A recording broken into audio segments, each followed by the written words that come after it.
Welcome, everyone. It is Tuesday night, time for Outlawed Live, talking anything and everything outlaw truck and tractor pulling.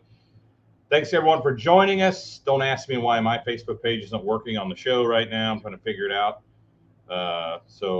Hopefully, folks know this is going on. I know I advertise a lot on my personal page for the show, so I need to try to get that fixed before next week. It's not allowing me to push the show on my personal page, but man, we're at the halfway point, Mike. Literally just past halfway of the season. I can't believe it. Seems like we just started.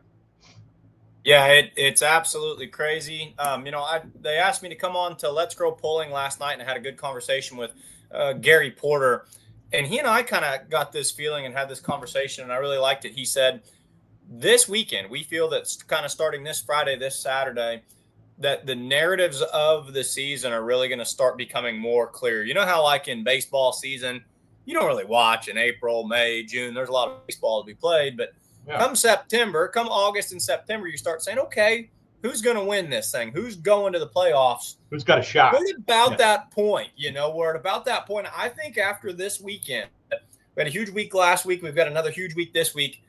After this weekend, if you're not already tuned in, get locked in, because I think you're going to start seeing some of the stories becoming pretty clear at this point. Yeah, I'll second that. Who's got a shot here, and it looks a little different in some classes than it does. It has in the recent years past. So, and we're going to review some of those point standings. We'll talk about some winners over the weekend. Had a big weekend. Had a couple of rainouts. I should say a big week because we started Wednesday of last week. Big week this week, 6 shows this week. I know you're doing 3. I'm doing 3. So this is our busy time. But yeah, we're past the halfway point, man. We're downhill now. And if we look at that schedule, pull that up, you look there, that whole first half on the left side, that's gone. Of course, Platte City there, if you go to the right side, was canceled due to rain conditions. And then we start Thursday night. Mike, you'll be in Scribner there. Yep. At that pool, and I'll be in Mercer, Missouri, the Mercer Homecoming on the 1st. You'll be in Gibbon, Nebraska on the 1st. That's the 55th running of the Gibbon track. I just saw that. I just shared that on my Facebook page. I thought that was a neat little caveat, so I'm excited to be a part of that. And then on the 2nd, we'll be in McLouth, Kansas. I will. Mike will be in Mobile, Iowa, the Woodbury County Fair. And then on the 3rd, is Mound City, Kansas, the Lynn County Fair down there. Sunday night show always brings a big crowd. And then, wow, that takes a big chunk out of the second half, literally. Yeah. You're going to be almost 3/4 of the way done after this week. These past 2 weeks, there was another association last year, and last week they called it Hell Week because everybody's got a ton of pulls in the final week of July. And I had a little fun with that. And I said, well, I'm going to call it Heaven Week because as a pulling fan, you got to be in heaven, So we're at that stretch. And after this 2-week stretch, we're going to be getting down on that backside of things. School will be starting back up. My final announcing gig of the year will be at Wisner. We'll actually wrap up a points championship at Wisner, which is crazy to think because there's actually a lot of pulling after that, but it does start signifying that we're on that backhill stretch here within the next 3 weeks, so to say.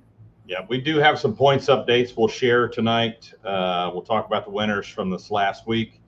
Also on the Organics Midwest Summer Sweep, we're working on getting those all calculated, where we're at here, at mid-season, and we'll be posting those in the next few days. Also an update on the trifecta sweep there with Organics. I'm looking for the graphic there. Where'd that go, Mike? For that, I just had it. There it is. Of course, the Montgomery City pool was the 3rd in the trifecta. That was rained out, so we're going to make Buckner or Unionville, and we decided to go with Unionville. There were some ITPA guys that had a points hook over there, and we opened this up to all comers, including ITPA pullers. And they can't make the Buckner deal. They can make the Unionville deal. So Unionville, Missouri, I think that's September 5th, will be the final on that. Let me double check and make sure there. Look down. Yeah, Unionville, Putnam County Fair, Missouri, September 5th will be the third hook in that tri-state trifecta. So look for those updates on the website. If you go under pullers, or you go under results, point standings, the Holganics Midwest Summer Sweep has its own file there. You can go in there and look. Right now it is not updated. It will be in the next few days. So, and of course, here's all those events. So a lot of pulling yet to do there. Yeah, it looks like we're a little over halfway done with it. You look there where Scribner is, about the halfway point in that sweep as well. So still a lot of pulling yet to do. But yeah, wow, what a week, Mike. Britt, Iowa. Talk about Britt this past Wednesday night. Any surprises there? Uh-oh. Mike, you're muted, buddy. You're muted. Can't hear you. Here I am. I got it now. There we are. Yeah, sorry about that, everybody. So first and foremost, big tip of the cap to the Outlaw crew out there. Rain was coming. We knew rain was coming. We knew that we needed to push the show along. We knew that the track needed to be put back together quickly. Threw the final red, threw the tailgate up on the trailer, latched the microphone box, and then the monsoon came down. Would have been very easy to have twiddled our thumbs and messed around and gotten rained out, but we were proactive. We got the show in. I've been in that, Mike. I've been in that infield when the rain comes, and you definitely want to get to higher ground, buddy. I tell you what, I hear you and Kurt always talking about find higher ground. You guys are going to have to explain to me better just where this magical higher ground is, because we got out of the infield and we got up back behind where I was parking their toters. And I was still just buried the next morning. If it wouldn't have been for the awesome fair guys with the skid steer, I'd have just been in Britt all week long. But yeah, there was some mud, but we got to pull in. We saw the Diesel Superstocks do their thing. We saw Eugene Williams and his family come back down. That was fun to see them again. Right off the top of my head, without going back and checking the app, Halinga, I think John and Brad Halinga in the Super Farms might have picked up a win. Yep. On Wednesday night, and that's always fun. That is such an X Factor D21 and one of the prettiest pieces of pulling equipment that you'll see out there. So good to see him back in the winner's circle. Huge grandstand. Huge. I mean, I bet that stinking grandstand holds 8,000 fans. It looks like there's no one there, even when you've got a big crowd. We're trying to grow that Wednesday night show. I've never been there before. I was told that it was bigger, that it was still trending in the right direction. Yep. Fun fans, they had a good time, and nice, slick little pull. Originally, that was going to be you on the microphone, but we're both getting a little scratchy right here, so I appreciate you having the confidence in me to go up there and give you a rest. And then we kind of got a little unexpected surprise. We got to get the band back together on Thursday night, even though it wasn't on the schedule. That was fun, doing a one-track show with you where there was more time for analysis and color. That was a pleasant little surprise. Tell us about what went down in Pierce. Thursday night in Pierce, of course. Yeah, Mike, you were going to be running camera there, and no, I was going to be in Sac City. Oh, that's right. Yeah, that's right. Sac City was rained out, and brought you over to Pierce, and thank goodness, because I had a little something going on with my vocal cord. One of my vocal cords still do, so it was good to have you there to take some of the stress off of me, buddy.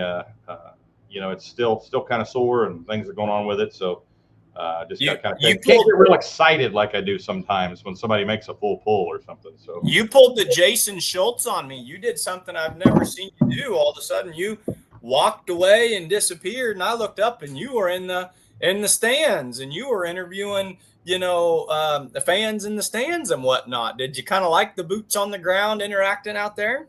Yeah, I was testing the mic. I didn't want to I didn't want to start talking until I was sure that Mike was going to work that far away, and just wanted to talk to some of the young fans there, and get their take on the pull. And Pierce had a huge crowd, man. That's the biggest crowd I've ever seen there.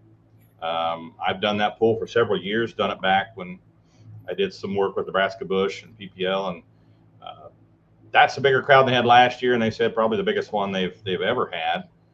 Same way with Wayne, huge crowd in Wayne on Friday night, massive. What a show, Wayne. You know, you can't ever take anything away from Rock Valley or Wisner, but we know that they are what they are, and they're going to win Pull of the Year in their respective divisions. So if you kind of kick them out and you just say, well, let's just look at everything else, Wayne, Nebraska was an amazing time. That kind of reinvigorated everybody, kind of reminded all of us about what gets you excited about tractor pulling. Big tip of the cap to Kevin and Trevor and the whole crew over there at Wayne. That was a rock and rolling show. Let's go back to Wednesday again, where not only were we pulling in Britt, but we were pulling in Freeport, Illinois there. Sure, yeah. A modified tractor division, 16 tractors in the modified class. We need to take an average and see what our average is for modified tractors this year. It's got to be 13, 14. We've had a lot of mod tractors pulling this year. Doing a nice job testing the waters east of the Mississippi and grabbing attention of pullers that pull east of the Mississippi. I'll tell you what my surprise takeaway from Freeport was seeing the Bargees come back. The Bargees, I knew that they came and pulled with us in Donaldson and Cambridge, and they kind of said, hey, it just met our schedule. We're from Ohio. Don't expect to see us again, basically. And we were like, hey, we get it. And I pulled up the app, and I was like, oh, interesting. They're back for round 3. So they must have had some fun and liked what they saw. Now, I heard that, Papa Wayne Sullivan laid one out there, picture perfect, but just touched the ungroomed dirt. Otherwise, he would have probably walked away with a win in that one. Yeah, I guess there was a reset there. He was first took and then came back, and they ended up second, so not too bad for him. But the general consensus I heard was all good, and they were going to make some improvements for next year. So, maybe we'll get a couple more classes in there next year instead of just one. But generally, what I heard was all positive from everyone about the event. So let's go back to Wayne now, Mike. A lot of classes there, 127 hooks, I think, is what I counted on the app as far as what went down the track. Any surprises here for you? George Byer, back in championship form with the side piece. It's one thing you can notice from the weekend. My takeaway is Keith Hammonds is human. He can just barely though. Just barely. We landed an arrow in the deity or whatever. Phil Chrysler, got to be tickled for him. Phil, actually, when you look down the list, was before Keith won his first points championship, because you had Derek kind of interrupt the sweep that Keith has been on there. Phil Chrysler was the last one to win a points championship before that. Likable guy, always right there. One of the coolest looking trucks in the class. Tickled to see him get a win. So, that we are now, there's no perfect streak left in the Outlaws. And we carried that to July 26th or whatever, which is late in the season to still be unbeaten. But we saw that streak come to an end. Good to see him go out there doing his thing. That was the first one that stood out to me. Cameron Pascal, dude, you will not meet a warmer-hearted, just harder working, lets the work do the talking for him. I don't know if that's his first career win. I'm not familiar enough with his career enough. I know that's the first with the Outlaws. I think it is. I'm not sure about maybe they pull with Texas some, but with the Outlaws, that was his first. 358 feet, Wiffle's winning distance of the night, going out there, getting the cooler and the high cotton tea bucket. That's one of those. He's one of those young guys that everybody pulls for, everybody likes, and I think if you're going to lose to someone, no one is begrudging when they lose to him. So I thought that was a big story. And the whole cotton candy pulling team down in the winner's circle, they were recording the interview. They were all very happy to see him walk away with that win. Congratulations to those guys. Let's go to Lamar's now. Mike, watched a little bit of it on the live stream. It seemed like it was going kind of slow at first, but then all of a sudden that second half, you guys really started kicking it in high gear, and you guys were out of there. I mean, that was a quick show for as many hooks as you had.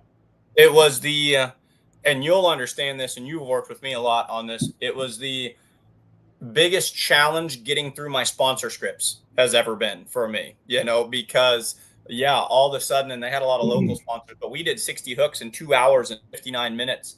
The first half didn't feel slow from boots on the ground. The 3200 super fields kind of behaved the way you would think they would. Light supers had some gremlins, so that disrupted some stuff. But, after that, it was almost like they never even added or removed weight from the sled. It's like the rest of the classes just pulled the exact same wagon, and it was one big class from there on out. But anytime you can wrap up a show in under 3 hours, there was 60 vehicles in 2 hours and 50 minutes. That's 20 an hour. That's moving. Yeah. Yep. That's one every 3 minutes on a single track. That's pretty good. Jared Johansson walked away with the win. Every single time I've announced that tractor, I've said this tractor has a win in it. I told you on Friday, I said I'm going to quit saying that because I've been jinxing him, and then he got the win on Saturday. It was fun to interview. He's a high energy guy. It was fun to watch how excited he was to get his win on Saturday. The Hoffman, their light super stock, their new turbo setup, paying off. They got him a win there Saturday. Four of the 6 winners on Saturday at Lamar's picked up their first win of the 2025 season, with Justin Hoffman, Jared Johansson, Jeff Siebert, and Josh Major sneaking in there and grabbing one on a perfect 4-wheel drive truck pass. And, of course, light modified Blake Ott, returning to the championship form there, getting him a win. That race tightening up as far as points go. Let's talk about this week. We've got a guest waiting in the green room here. We've got Dustin Wooten from McLouth, Kansas, where we'll be this Saturday night, August 2nd, the Kansas Summer Nationals. Dustin, how's it going tonight? Doing well. How are you, Ron? Doing great. Everybody's talking about McLouth, man. You guys ready? We're getting there. Today was a challenge. We're looking forward to that cold front coming in. If it goes the way they're saying, I wouldn't be shocked if we have a record crowd. Being in the upper 80s, about picture perfect night for a tractor pull. I tell you what, the heat has not affected the crowds that much. We've seen this. Now the rain has, Dustin, I'll tell you that. But crazy year with the rain. But I've seen that weather forecast, and wow, I mean that could really bombard McLouth, Kansas this Saturday night. And then, of course, the horsepower. When it gets cool like that, you turn up the wick on these machines, and they just make more horsepower, and it makes it even more fun. Yeah, absolutely. I think it's going to be a heck of a show. There'll be at least looking at entries. We already got quite a few entered, and people around town, and not just from around McLouth, but all over Northeast Kansas, Northwest Missouri are excited to come. So we're ready to go. What's your capacity there since you brought in the new seating and everything? How many people can you put in there? If the bleachers are full, we've got some lawn seating as well, and then our VIP. If you throw everything together, we can probably hold 5,000 to 6,000. 5,000 to 6,000. That's a nice little pool, Mike. Yeah. Go ahead. I was going to say it looks a little deceiving. It looks like there's way more people there than what there is, because the stands are so high in the air. There's not a bad seat in the place. Everyone's looking down on the track. So no matter where you're sitting, you have a good spot to watch the pull. Is this in affiliation with the threshing bee? Will you also have the steam traction engines on display as well? So we will start the show off with the national anthem, and the steam engine will pull the sled half track. We'll do the national anthem. So our actual threshing bee is the third weekend in September. Okay, but you guys are kind of known for having, a classic agricultural show or a steam threshing show there as well, as I understand it, right? Absolutely. Yep. That's when that was what the grounds were purchased for, was for the threshing bee. Awesome. Yeah, that'll be neat. So, I've been going to McLouth for a lot of years. I think the first pull I ever went to there was in the mid 90s, like 95, but early 2000s, I was with the Flint Hills truck pullers, and we would rent our sled out up there to you guys at McLouth to have your antique pulls, and then we put on a few pulls up there. So I've been the announcer, I've been the sled operator, and I've been a truck puller up there as well. So I've been on just about all sides of it up there at McLouth. But it's a pretty cool place to have a tractor pull. Yeah, it's pretty with the rolling hills and the backdrop where the pits are. Like I said, the track's kind of down in a hole, so to speak, and the stand's so high in the air. It definitely traps the noise. It will be loud on Saturday. So how long has this pull been going on for in McLouth? So we're over 60 years wow. of pulling in McLouth. Oh, that's a long time. I thought, we're in Gibbon, Nebraska on Friday night, and that one's that's the 55th running of Gibbon, and I thought that was one of the longer ones, but 60, that's a while. That's a while. A lot of that is a while. That is a while. So I know a lot of people are talking about it. What's the one class you hear people talking about the most? What's the biggest buzz around McLouth? That's a good question. I don't know if there's a consensus, which is a good thing. There's a lot of people excited about a lot of the classes that are coming. It's been quite a while since we've had the Pro Stock 4x4 pickups. That's always a crowd favorite. The semis, obviously. Yep. Brent actually brought a semi just to pull at exhibition, I think 2 years ago, I believe. And everybody's been talking about that since then. We need semis. We need semis. So crowd loves those semis, and we're going to have the mini rods there Saturday night as well. Yeah, absolutely. Yeah, there truly should be a class for everyone. We've got quite the lineup. So we got the lightest class that we offer and the heaviest class we offer, and everything in between, Dustin. So there's something for everybody there Saturday night. So what's it cost to get in? It's $25 general admission. $10 for kids 6 to 10, 5 and under free. You can bring in a cooler. We just ask that it's soft-sided, 14 by 14 by 14. That's $20 for a cooler. And no bottles, right?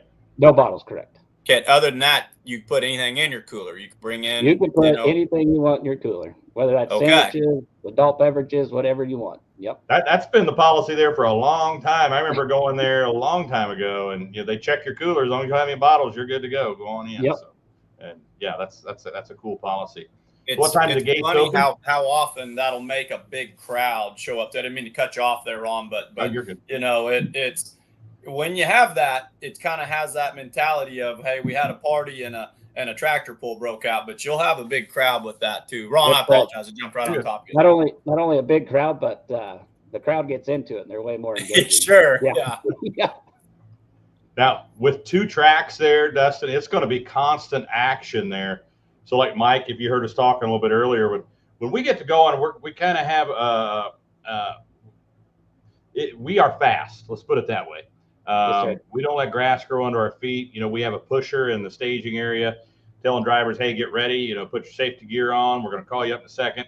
And sometimes, like, Mike was alluding to there a little bit ago, when we get going so fast, we have trouble getting our sponsors in, and we start talking a little faster, but we make sure the crowd gets the show they want to see, and it doesn't take them 5 hours to see it. You know what I mean? We want people to get everything in before they leave, because sometimes they'll leave because it's too long. So something to look forward to is we run a very efficient show. Yep. So the crowd's going to get what they pay for and then some, I think, on Saturday night. We're pretty fortunate that we've had the same track crew for quite a few years, and sometimes our track crew is the show. You got to keep your head on a swivel if you're on the track, because they will run over you if you're in their way. They don't mess around. We try to keep it flowing as quick as we can. That way people don't get tired of just there being dead space. What time do the gates open? What time can people get there? And what time does the show start? Show starts at 7. Gates open at 3. It's free to walk in the pits. We highly encourage everyone to show up early and go through the pits and get up close and personal with the vehicles that'll be pulling, as well as meeting the pullers. Yep, I encourage that as well. That was when I was a kid. I liked going through the pits and looking and taking pictures and talking to the pullers as much as I like watching the pull. So I encourage that as well. So you bet. Any big sponsors of note you want to talk about? Yeah, we're very fortunate to have Morton Buildings as our title sponsor this year. They've stepped up, and they've been a great partner with us. They've promoted the pull just as hard as we have, so we're very fortunate to have them on board. They will be on site with a booth, as well as a couple other sponsors. You'll see a lot of the sponsors going down the track on banners, and then as well as we'll have banners overhead at the start line and lined up on the fence. I'd be remiss if I started naming them off, because I know I'd forget one. Yeah. Yeah, we'll give them their due. We couldn't do it without them, and it's always even more fun when you got those sponsors that are just as passionate about pulling as we are. So we have a lot of those with the Outlaws. So Dustin, thanks so much, man. We're looking forward to it. Can't wait to Saturday night. Gates open at 3. Pulling starts at 7 in McLouth, Kansas. The Kansas Summer Nationals. Thanks, Dustin, for coming on. We'll see you Saturday. You bet. Thanks, Ron. Thanks, buddy. So, Ron, I've got a kind of a question for you. I'm going to set you up here. I can just kind of sense in your body language, your tone of voice. You said you've pulled there before. You've helped operate it with different associations, provided the sled. You've announced there before. I can tell you're kind of excited to be headed back to McLouth, aren't you? This is kind of one of those that you stick in your schedule and, like a Sac City for me or something like that. This is a special place for you, isn't it? Yeah, McLouth is, I pulled there back in the early to mid 2000s. Actually let another truck puller drive my truck there one night because I was announcing and couldn't be in 2 places at once. Nope. And which was kind of interesting to watch your own truck going down the track. Sure. But yeah, I run a sled there. I've been on all sides of it there at McLouth. So, for the longest time, it wasn't that far from home. It was within a half hour of where I lived. So yeah, it's exciting to go back to McLouth. I'll say that for me. Good. We'll get through some of the comments here. Haven't been neglecting everybody, just trying to get a lot in here. Mark Willis watching from Carrollton, Missouri, up there in Schluter country.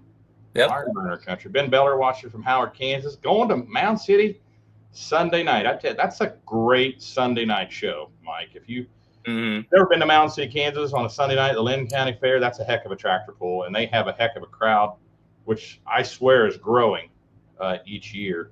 It gives a unique impression too because it's in a rodeo ground, so it's got like a bowl style seating. They'll sit on all 4 sides of the track. It's a really unique venue, but they do a lot of little things right. They feed the pullers. There's ice cream. There's a gun raffle. They've got the there's a DJ that goes up there with you, plays walk up music for the pullers. You wouldn't expect a Sunday night to be a hopping and bopping atmosphere, but it really is. It does. It draws a crowd. A couple years ago, we ran late there, and the crowd stayed. I couldn't believe it, as late as they stayed on Sunday night, school night. But Tina and Eric Berger watching from Nebraska. Chris Pierce checking in. Cole Lundahl checking in from Wakefield, Nebraska. David R. Bennett says, we'll see y'all in McLouth. Awesome. Now, if he's going to McLouth Saturday, that means he's probably going to Mound City Sunday. And I know what he's thinking about, that ice cream you spoke of there in Mound City. That homemade ice cream is. Have you tried that, Mike? I didn't get any of the ice cream last year. I don't remember getting the ice cream. I remember getting a meal and being very tickled with the meal, but I have no memory of the ice cream. I remember they were making it, but I think they were between batches when I made my way over there. Oh, man, you missed out, buddy. You missed out. That ice cream, I'm not kidding you. I'm not blowing it out of proportion. It's homemade, isn't it? Don't they have the old spinning wheels? Yeah. That's what I thought. Oh, yeah. It's good stuff. It'd be good to see Dave Bennett there. Definitely. Marty Samuelson watching from Ravenna with a beer, waiting for rain. Seeing Gibbon on Friday, Mike. So Zook Fukerberg. Hopefully he's got that ignition stuff back from MSC. That's what I've been wondering. Yeah. We might see him go pulling sometime. We got all these record mod class numbers, and he's sitting down there in Texas with no ignition on his tractor. So hopefully we'll see him out soon. Robert Miner checking in from Niobrara, Nebraska. He's checking in twice. Hey. Chris Pierce, as you guys turned and burned and Wayne, great work with Outlaw Crew. Started 6:15, done around 10, 127 hooks. Yeah, we were moving. That was a fun show. That truly was. That was a fun one. Chris Pierce, first time at Wayne, will definitely be back. Good to hear. Let's see. Case Conover watching from Lytle, Texas. Of course, we'll be back in Texas here, not this weekend, but next weekend, the Peach and Melon Festival in De Leon, Texas. Mm-hmm. We take 3 classes down there, pro stocks, modifieds, and 2-wheel drives there in De Leon next weekend. That's the same weekend as – that's a busy weekend, too. They're all busy. That's a day – that's one of those days where we will have 3 shows going on at the same time where we're in, Weeping Water, Washington, and DeLeon or something to that effect. Might even be back-to-back days because we added a Saturday show this year. Yeah, I'm going out to Albion or something like that up in Nebraska. I got to look at my schedule, but you don't even know where you're going anymore, Mike. I don't. Tell me this. You've been in this racket longer than I have. How often do you make sure you double, triple, and quadruple check there on your notes the name of the county fair that you're at, because you don't want to accidentally announce yesterday's county fair? Yeah, I've driven to the wrong place, Mike. Yeah, 2 or 3 years ago this past weekend, I drove to Sac City instead of Britt on Wednesday night.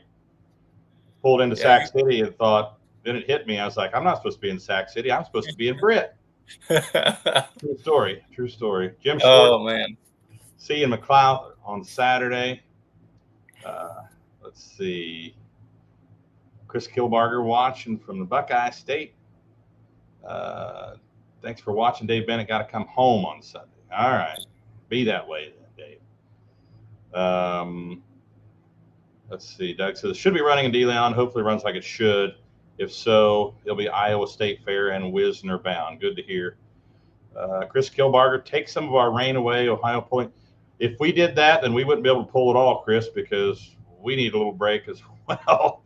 2 rainouts this past weekend. I think since I've been with the Outlaws, this is my 6th season, most rainouts that I can remember in a season in 6 years.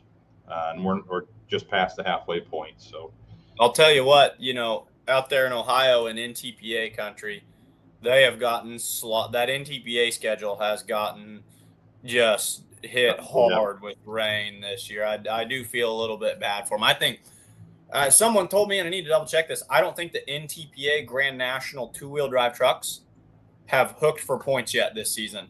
Really? And it's going to be August in 2 days. So yeah, there's been a lot of rain out there in that Ohio, Indiana area. But like you said, we've been battling our storms over here too. So got a few event flyers I want to put up here. The Gibbon Tractor Pull. That is, look up there in the right corner, the double nickel, the 55th year for the Gibbon Tractor Pull. Excuse me.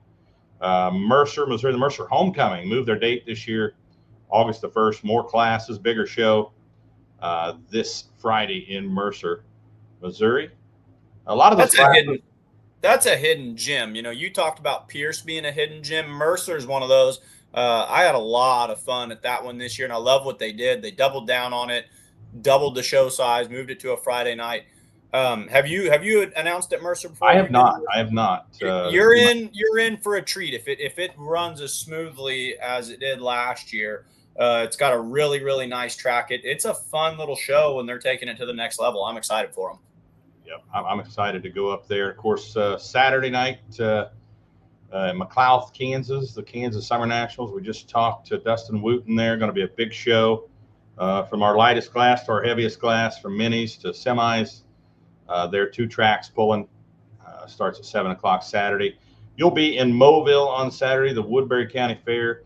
And then Sunday, the Lynn County Fair and Rodeo Outlaw Tractor Pull on Sunday night in Mound City, Kansas, a big one we've talked at length about as well. That's a co-sanctioned event with the Missouri State Tractor Pullers Association. So that's a big show. Huge weekend, Mike. Before we go into when the smoke clears, and I have to tell you, perfect timing for that guy coming in after a really good weekend he had. That 3200 Superfield tractor. We'll get into it here in a minute, but let's peek in on the points standings right now, Mike. Because you kind of surprises you here, or has. Well, you alluded to it. There's kind of a changing of the guard a little bit this year, and I think that David Peterson is a cornerstone example of that. Now, super modified 2-wheel drive trucks. Looking down the list, am I shocked and surprised by 1 and 2? No, not at all. And number 3, I talked to Tim Fitzsimmons this past weekend, and he's been doing a lot of the driving with that Country Heat. And he says he's on a mission this year. He wants to qualify for Louisville. So he has been churning and burning and hitting it hard. And, the proof's in the pudding. He's been right there. I think he needs a couple of wins before his resume is going to be Louisville worthy. but he's on the bubble right now. So that's fun to watch that story develop. 5 points out of the top spot. I mean, at the halfway point, he's well within reach here. 100%. Anyone in this group is. I mean, there you go. Donald Nelson, of course, Dustin Corliss, responsible for a lot of that in the Whippet truck there in that first half of the season.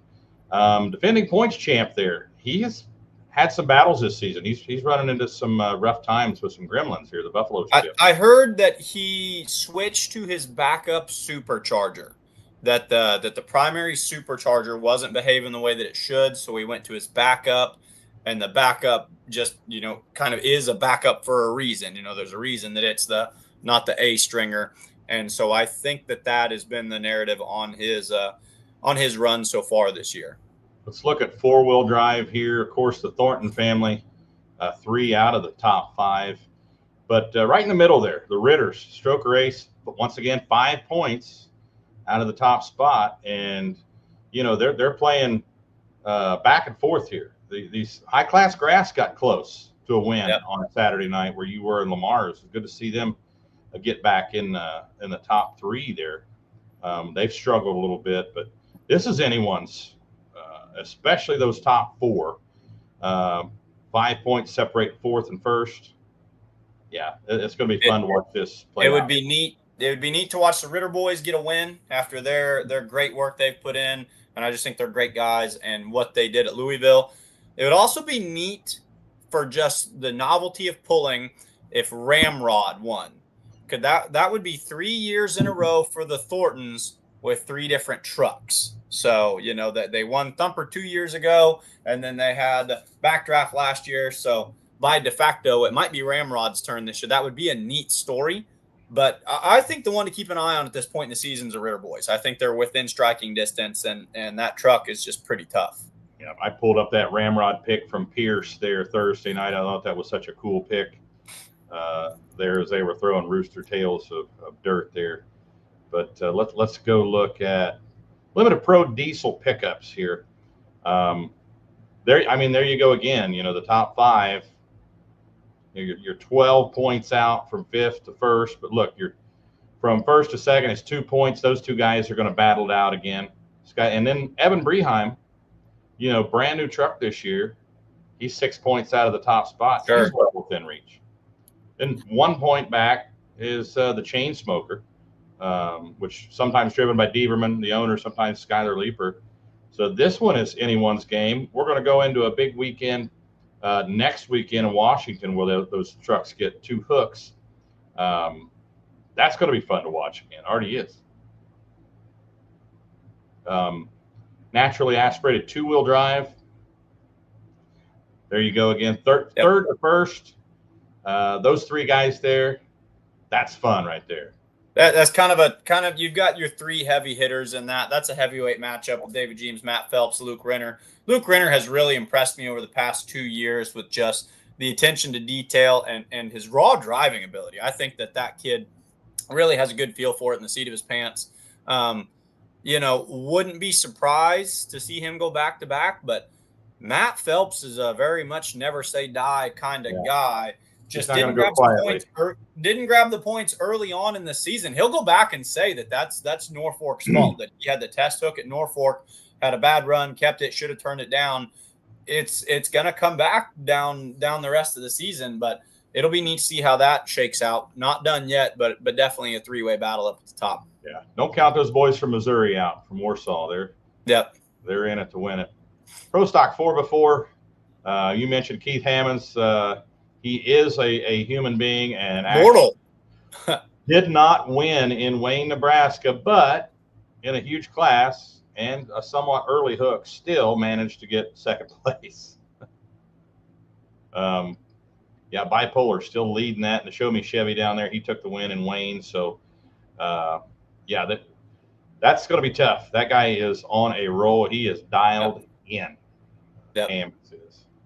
Then we were just talking about this 3200 Super Field class, which you're going to be featuring here in a few minutes on When the Smoke Clears, the David Peterson and Like Father, Like Son. Big weekend for them this past weekend. And it's so funny because we were talking to Pierce about how Gary Kavanaugh, we went back and forth. We did a 5-minute segment on Gary Kavanaugh hasn't been on his A game this year and hadn't been developed the way it typically does. He's having what we consider an off year, and he's still leading points. This almost feels like David Peterson, after picking up as many wins as he has, that he should be there. But it just shows you how dominant Gary Kavanaugh is in this class.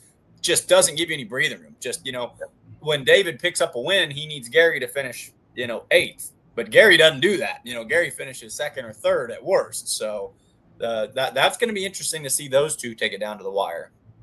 Well, he's one win away from tying it up. If he were to beat him just by one spot and go 1-2 like that, he's going to tie it up. There's a 2-point. You get an extra point bonus if you win with the Outlaws. Second through whatever is 1 point, but if you win, you get a bonus point. So, they're just one hook away from tying that thing up.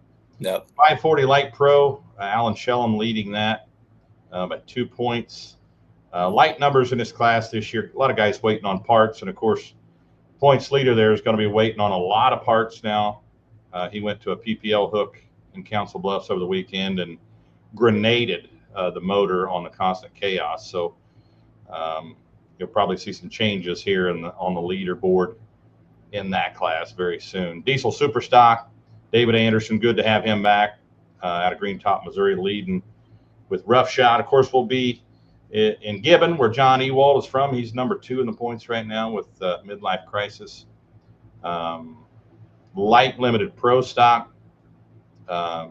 This is one that looks a little different from what we've seen in years past, Mike. Yeah, Keith feels like one of those consistency guys. A lot of top 5 finishes. I thought this was going to be Randall Guerra's season early on. And actually, Keith just recently moved in the number 1 spot. Mike Masonbrink has been hanging on to that for the past week or so. So Keith just moving into the number 1 spot right there. But, Brady Gosler don't count. None of these guys can you count out. They're all within striking distance.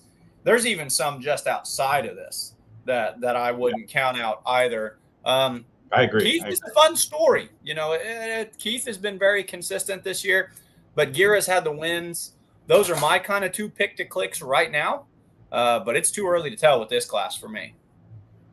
Let's go down to let's go to limited pro stock here. Justin Deck still hanging on there. It's a battle between the 2 young guns there at the top. This has been fun to watch. And then you got the Novaks, father and son, 3rd and 4th, and former points champ Gary Barrett down there in the number 5 spot. Limited pro stock numbers a little off this year. It's an odd year when you have more modified tractors and you have limited pro stocks. I like this lineup right here because if you take these 5 and you say just this is just the impression I've got with being with the Outlaws for the past 3 years, and you said, tell me about some people that you just feel bleed Outlaw colors or to just represent a lot of what we stand for.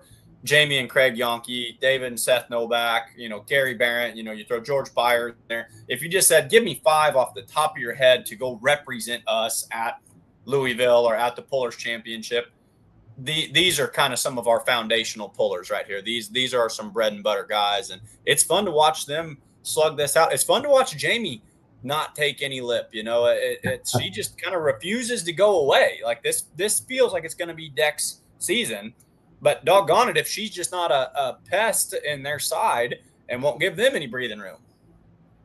Yeah, and she's let Paxton, a 16-year-old, nephew or cousin of hers, run a couple times. I think it's her nephew, yeah. Yeah, and he's done a great job. And here they are there within 10 points. So doing a great job there. Those Yankees have pulling in their blood, Mike. Yes, they do. Did you get a chance to look at their vintage original Moving On 1066 as it sat over there in all its glory at Wayne, reminiscent of like a Red Thunder or a Red Horse, had that really old school Western, hand done graphics on it from the glory days of pulling in the 80s. What a cool piece they have. Jamie messaged me and said, make an announcement about it. And I said, well, you got to make an exhibition pass at the end of the show. And she goes, I can with 100% certainty guarantee that tractor will not be moving any sleds anytime. Yeah, I saw it over there. Looked pretty cool, sitting over a lot of history there with that tractor. Let's go to the Alky Burners here. Gary Whip, 55 years of pulling experience here, leading in light super stock. I tell you one in this class that has made a lot of moves, and probably the most improved to me is Ryan Frerich's Addiction. That thing is running. Got 2 wins on the season, picked up a win in Manila, picked up another win in Lee. And yeah, in a place where there have been some gremlins, and some of these guys will turn that candle up so high and then run it out of bounds or pop and snort and whatnot. He's making a lot of very good A to B passes. Now, I'm not saying he's making tuned down tame passes, but he did tell me that he prioritizes, loading it back on the trailer. But in a class that can kind of be their, I don't want to say their own worst enemy, but they can fight gremlins, that might be a good recipe. But he's also just making good straight A to B passes, grabbing some wins. That tractor is doing its thing right now. Yeah, for an Alky burner, he's smoking right now. That thing is. I like that. Now let's go to the ag side, light super ag. Corey Schluter maintaining his lead. Man, they've had their battles this year. They've hurt some parts and still, managed to come out and put it back together with a little sleep. They're going into Warrensburg, coming from Lee, and here they are at the top. But man, Jeremy Paulson making some moves. Kirk Paulson, the Paulson boys are making some moves. Ryan Boyson with sheer consistency, there in the number 3 spot. And the same thing for Terry Mammon. That's a light limited super, just out of sheer consistency, is right there in the top 5 with them. There's a lot I could break down right here. Corey Schluter, I think you could cut his left arm off and he would just drive with his teeth because he doesn't let anything get in his way. Kurt Paulson, what an amazing job he's done, just jumping on that Alky burning beast, just a second year ever on it.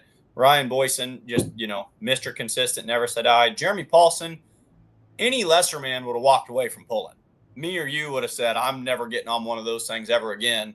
He gets back in the saddle with a brand new build. And Terry Mammon, yeah, he's under-cubed, under-turboed, and just keeps punching up a weight class and, taking home paychecks. And beautiful tractor, too. Yeah. Let's go to the heavy side, 10,000-pound pro stock. Look who's back on top again here. It's the second half of the season, Ron Stone, and each of the past 2 years, that's where he's made his move. For whatever reason, I remember we interviewed him a couple years ago. It was in the second half of the season, both years, is where he started gaining traction. It was going to be the Wagers season. It still might be. They're 1 point out. It's that. But how about like a Jimmy Brackett getting a win on the year this year? And excellent pass we had the other night. Sabatka getting a win on the year this year, and Greg Jagger's been knocking on the door for a win this year. So the legends, they're not just rolling over for the young guns in this class. No, not at all. But yeah, I love that. Look how tight that is. 172, 171, 171, 167. Yeah, 5 points separating fourth and first. You gotta love that. Light modifieds. Yeah, let's look at this here for a moment. The Ott boys knocking on the door, but not a place they're used to being. You're used to being here is where they're at in second and third. The most I've ever seen Blake Ott struggle, and he's still only 2 points out of first place. My big story in this one, I think we all knew Wes Severs was due. I think we knew Wes was capable of this, and no one's surprised. Not to make it any less impressive, he got the hometown win in Wayne. Do you know how much the crowd went ballistic when Wes won in Wayne on Friday night? That was amazing. But Andrew Beckman, late to the party. Yeah. Andrew Beckman did not hook for the first time until Concord. So, it was like racers to your mark, go. And then like a lap down, he decides to go join the race. But he's grabbed 3 or 4 victories in the time he's been back and already made it up to fourth place. So going to be neat. I don't know. This way too early to call for me. This is actually going to be the first one that we wrap up. Aren't they done in Wisner? I think you're right. I think that is did they go to Madison? I don't remember. Last year, I know they wrapped it up in Wisner. So this is one that it's getting late in a hurry for these guys. Yeah, I'm looking here. Let's see. They're in Huron, South Dakota. Okay, so they will not wrap it up at Wisner then. Light limited mod. No, they'll be in at the South Dakota State Fair. It looks like so. Okay. So let's a little go. more time this year. Let's go from a light mod to the big mods, 7,400 pounds. So this class, and I said it back in the fall. I had a feeling this was going to happen, and hoped it would happen. That we would have the numbers that we've got in this class this year. A lot of our friends from Illinois coming over and pulling with us, from Kentucky coming and pulling with us. It's been a great year for this class, but look who's in first here. He's my early on nominee for Puller of the Year, just because that's essentially a new build, only their second full year on it. First year down the track with him full time as the driver. He's a 19 or 20-year-old kid. It's a turbine in a class that's dominated by Hemis, and he's just making beautiful. Every weekend it seems like we're texting each other saying, "Did you see Kaysen's run this weekend? Yeah. Oh, he went 39 miles an hour. Oh, this weekend he was perfect, went out of bounds." And I know what was going through his head. We saw him clear back in 2024 get on the brake early in 2025 over there at Donaldson. He rode that rail to within inches. So he was probably thinking, I've been here before. I know how to keep this thing in bounds. And he let it go just a little bit too far. But it was another speed run that he had at Wayne this weekend. The kid's doing a phenomenal job. Yeah, the run he had at Warrensburg last weekend, 39.4 miles an hour. The front end never touched the ground to the end. That was fun to watch. Super Farm.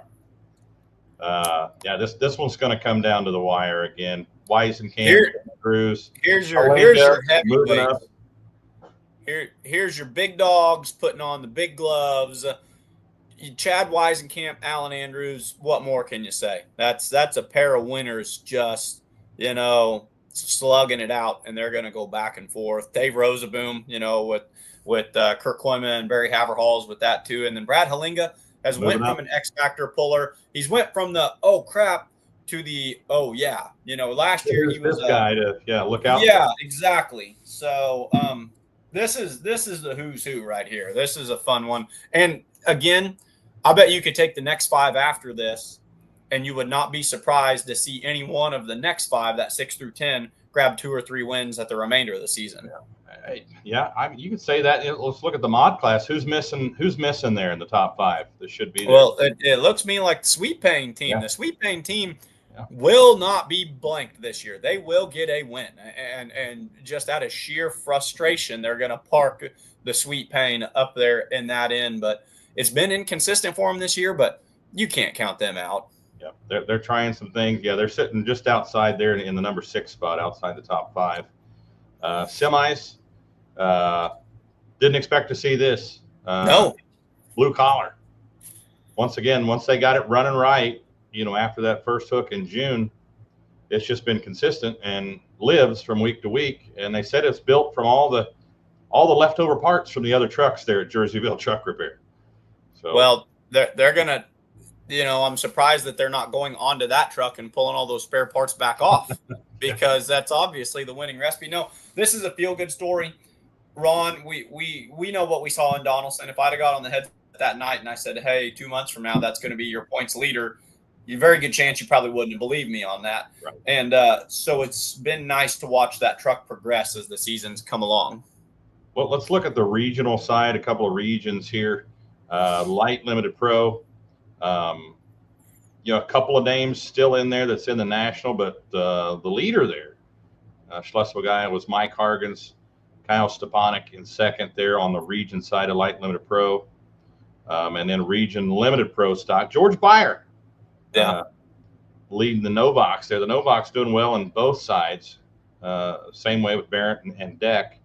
But you don't see Jamie Yankee there at the top 5 in the region. So, well, and that regional area too is where she's let some other people be in the seat a little bit more, which even doing that, they grabbed the 3rd place finish. But, I think she herself kind of concentrates on the national side. And then that's kind of maybe the R&D side for that tractor, as they develop some new drivers. So there you're up to date on points. I'm told those do include drops for those class, the mulligans they are included in those points standings. So for those of you who don't know, Depending on how many hooks you have, you get a certain amount of drops or mulligans. That your lowest number points hooks, your worst finishes, those drop off depending on how many hooks you have. Some get one, some get two, but we do give drops, especially those classes that hook a lot.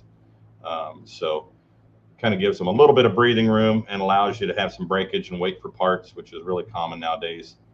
But I sent an invitation out to John to come on. I just told him to jump on anytime, so he may jump on while you're doing your piece here, Mike. But why don't you go ahead and take us through your highlight puller of the week of when the smoke clears?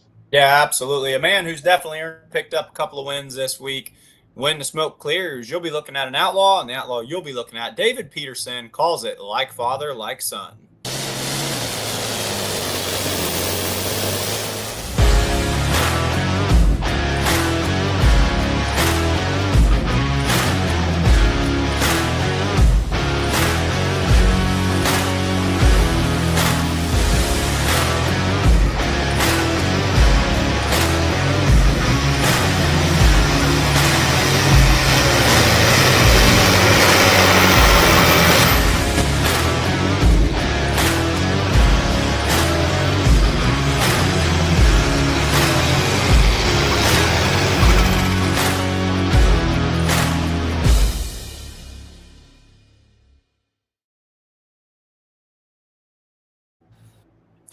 All right, so getting to his biography right over here. Puller's David Peterson, and he calls his vehicle like father, like son. It's a 3200 Superfield.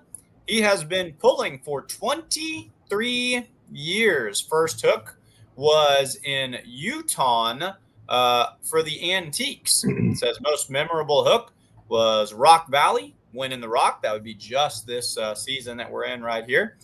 Wildest ride, he says, you know what? Never had a wild ride. In all honesty, don't see the 3200 Superfields taking a ton of wild rides, so that's fair enough. You know, they're usually an A to B class. And, you know, we like to feature everybody from the 10,000-pound Pro Stocks to our 3200 Superfields and everything in between. So no real wild rides. Hasn't won a points championship just yet. When we asked him who his biggest pulling hero is, he says that would be his father, Lee Peterson, who started pulling in 1976. As a day job, he runs a mechanic shop with his father. His pulling goals include winning a points championship. Says the best part about being an outlaw is the high ups seem like they actually care about the pullers. I like that. The high ups, you know, the folks up at the top, they care about. Well, they do. They absolutely do. Most of our high ups either have a pulling vehicle or have had a pulling vehicle, be it, you know, yourself or Kyle or Kurt, you know, with their family pulling history. So they get it, and they know that the pullers are what make the show. So that's a good response. He says his message to the fans is keep watching and supporting our outstanding motorsport. Without our fans, we could not do what we love. So right to the point right there, David Peterson having a great year so far this year. Got 3 or 4 wins on the season, sitting number 2 in points, and, you know, adding some excitement to that class. Yeah, you know, you always say now you're looking at an outlaw on this piece, Mike. You keep having weekends like you just had, you're going to be looking at a new points champion in that. There you go. 2 wins and 1 second place finish on the weekend. That's a pretty good weekend for anybody. Absolutely. Absolutely. So, hey, we've got John Ewoldt jumping on here. Let's bring him on. Hey, John, how's it going, buddy? Good. How are you guys doing? Good. How's it going out in Gibbon? Been a little hot the last few days. Are you going to benefit from that cool front that's moving down this weekend? I hate to say it, but for the first time, maybe bring a jacket to Gibbon, Nebraska for a tractor pull. Yeah, nothing wrong with that. Cool weather. That can bring the fans out and they get a little reprieve from the heat.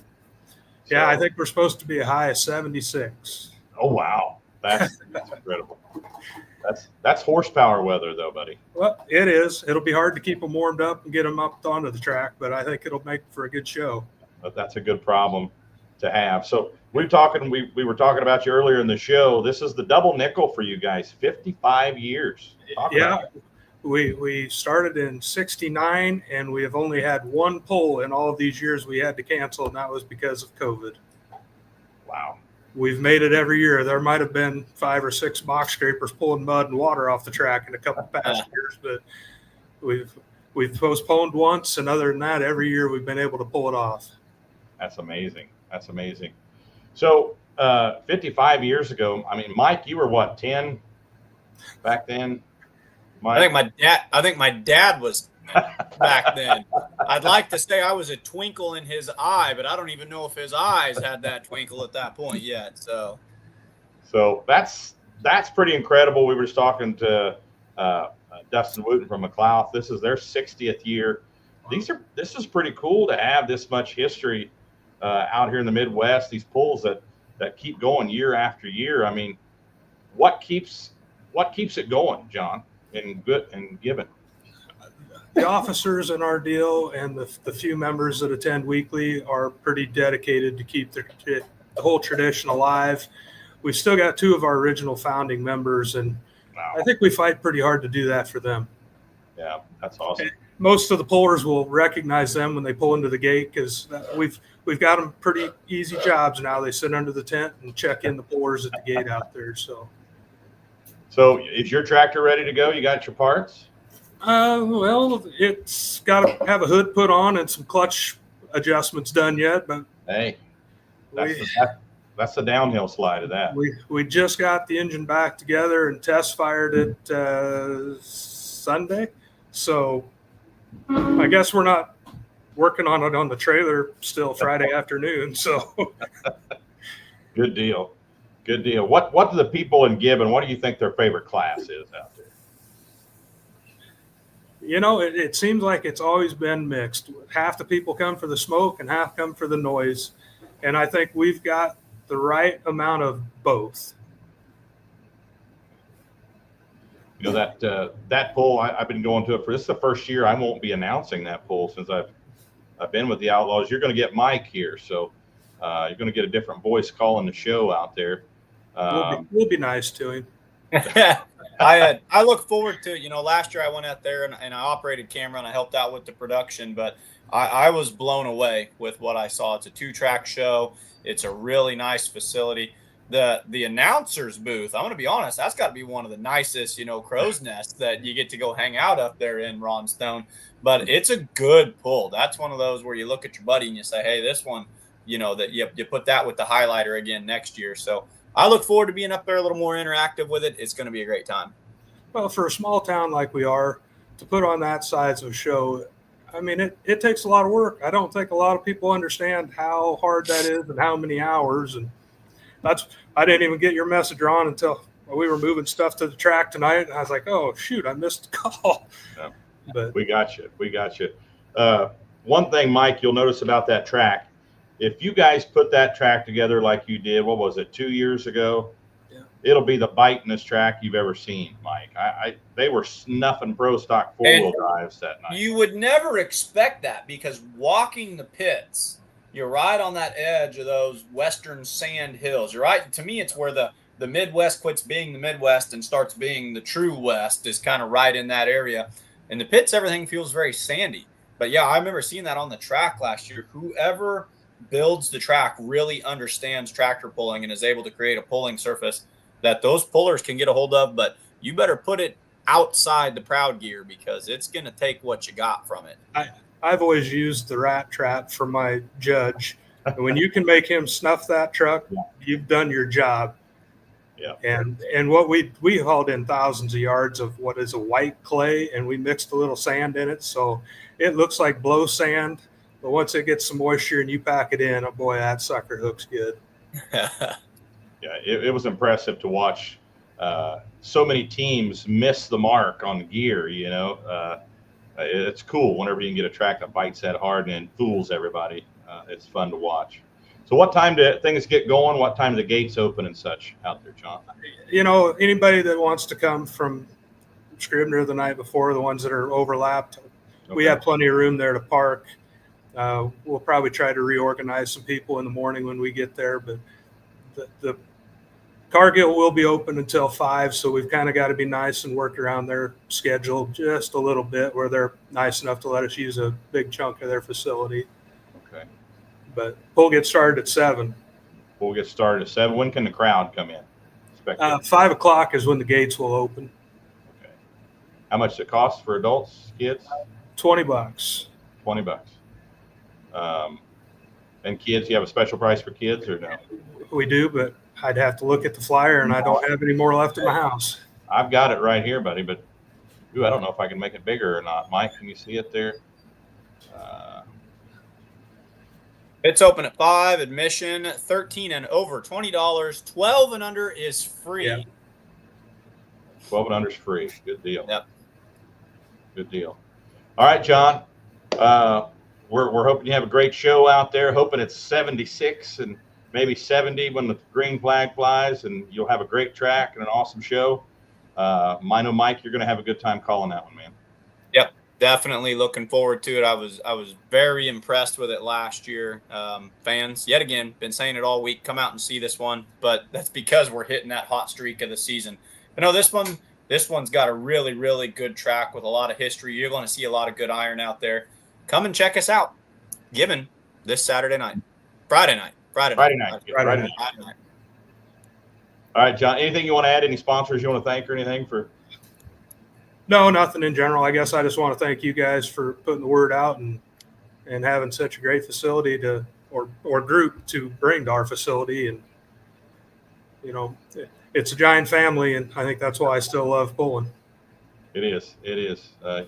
Yeah, we're all family here with the Outlaws. So we're looking forward to Friday night, Gibbon, Nebraska, the 55th running of the Gibbon Outlaw Truck and Tractor Pull. Thanks for coming on, John. Thanks, Ron. Well, here, Mike, we thought we were going to run short on stuff to talk about. Here we are over time once again, and probably still miss some things we should have chatted about. But that'll leave us something to talk about next week. All right? There you go. Yep, a lot of point standings to break down, a lot of polls coming up. It's just fun stuff, guys. Polling's great. If you can't be there, fullpoll.live. If you can be there, there's something for everybody this week. And you saw the point standings.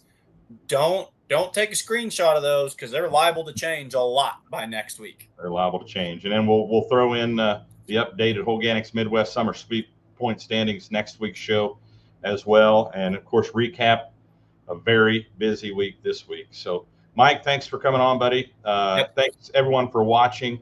And we'll see you next Tuesday here on Outlawed Live.